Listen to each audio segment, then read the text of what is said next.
What's going on, everybody? This is Afro Think Tank. White man says there was nothing white about Egypt, which is a fact. There was nothing white about Egypt. Egypt was never white at all, and it was never Arab at all. The people calling themselves Arabs. It had nothing to do with neither one of those group of people, ever. Even though currently right now, Arabs live there. Those Turkish Arab, conquerors, they moved in there recently. All right, and they would like to stake claim to something great that they had nothing to do with. Because if they had something to do with it, there would be some kind of cultural consistency with the rest of Arabs, but they have nothing. Because until they discovered oil, they were nothing but Bedouin tribes who fished and who just managed the caravans going through the Middle Passage, from Africans going to Asia, Africans going to Europe, Asians going to Africa, Europeans going to Asia, Europeans going to Africa. That's all. There was the gas station in the middle. All right. Other than that, they had nothing to do with building anything great. Also, Mesopotamia is not the cradle of civilization. I know they say it a lot to the point to where people think that's actual fact in history. Mesopotamia, all right, they were black, by the way. They were black. They were, in fact, Africoid people. But still, Mesopotamia is not the cradle of civilization. They like to call it that, but it's not. Egypt and its great civilization predates Mesopotamia by thousands of years. Thousands. There's a large gap between Egypt and Mesopotamia, right? And Mesopotamia just consists of a few cities. It's not even that big, to be honest, right? It's really not, right? But nonetheless, it was there, right? But Europeans tend to get mad when Hollywood or Netflix would change fictional DC and Marvel characters from white to some other, color. They get really pissed off, right? They get pissed off when British movie industry puts too many black people in their historical dramas, that they create, right? But they still try to steal Egyptian culture. Even the people who talk about Egypt, the European historians who love Egypt, but there's insecurities and their jealousy still tries to depict them as white. They even try to depict our gods as white. Anytime I'm watching a historian talk about Egypt, as soon as I see how they depict them, that will determine whether I'm going to continue to watch the video. If I start to see pictures of white Europeans being depicted as Egyptians, I immediately don't stop watching the video, because they disqualify themselves because they're being purposely disingenuous, because they still want to push along a narrative that they know is absolutely not true, right?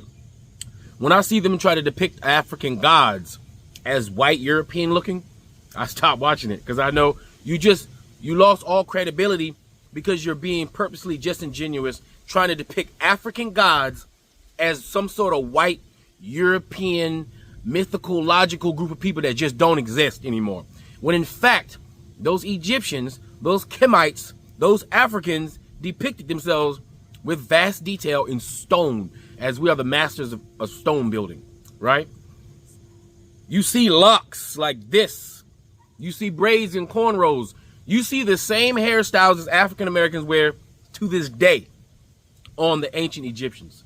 You see the same hairstyles to the T that you see wearing consistently throughout Africa. African people, no matter where we are, we wear the same hairstyles, various different hairstyles, by the way, because we have our hair, does different things. It reaches for the sun, right? We depict ourselves pretty much the same, and we've been wearing the same hairstyles for thousands of years. Cultural consistency. So whenever I see white people continue to try to misrepresent what Africans or our African gods look like, I don't even care if I was interested in the topic. I'm done watching the video. I'll just take the hit because I can find that information somewhere else. Right? You got people like Megatron, this white, pale European, Arab-looking dude who spends all of his time trying to steal African history because he's not proud of his own. You see, these people who do that know that they themselves don't have deep, great history to draw from, so they try to steal from Egypt. And these very same people give credit to Greek culture as they are the fathers of all these various genres of knowledge that we utilize today. Even though the very people that they worship from Greece The very people they worshiped from Greeks were nothing but African students from their own mouths and from the people around their mouths.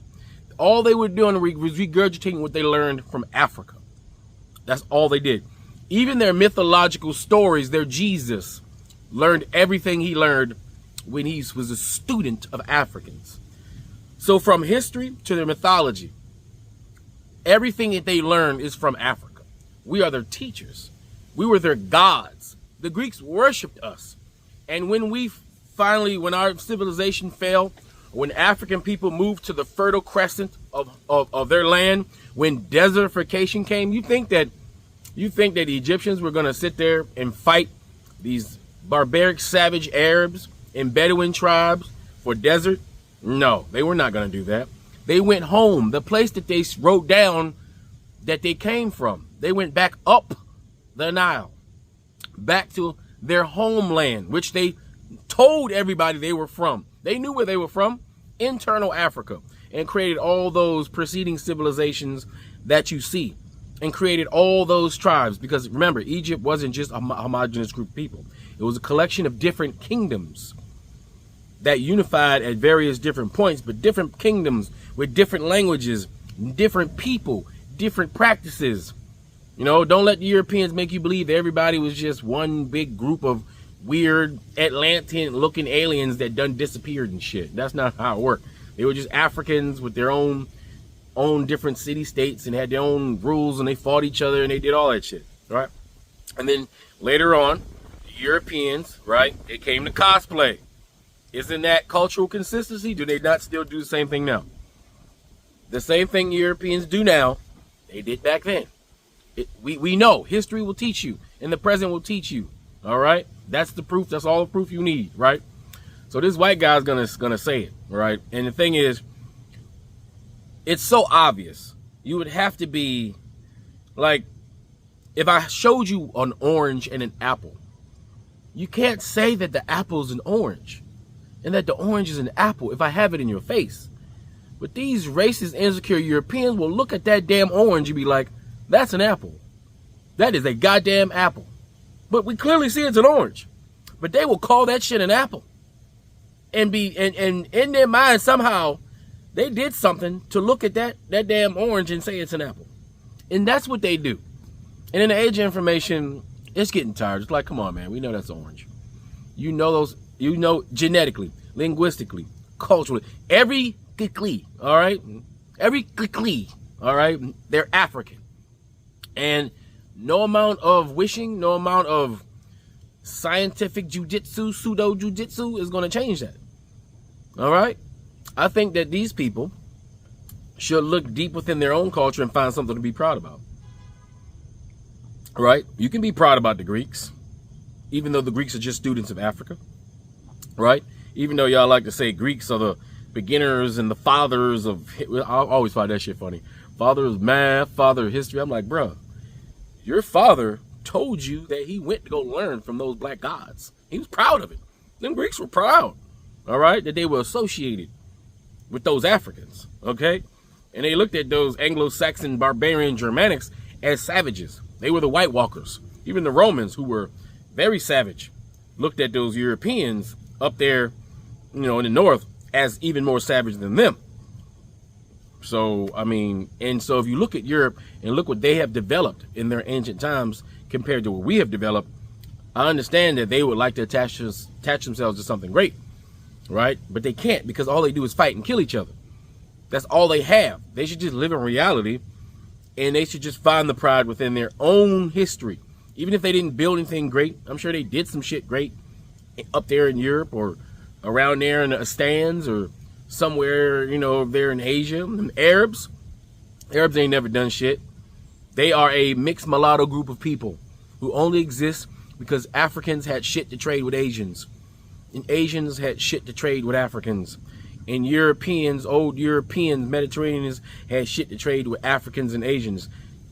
Arabs are just a bunch of mixed babies, a result of people stopping at the gas station in the middle and having their way with women. That's it. That's what they are, right? They don't have any real history outside of their warlike behavior, their warlike tribes, They're savage, barbarian, killer tribes that went along stealing and raping and murdering people because they had nothing of their own.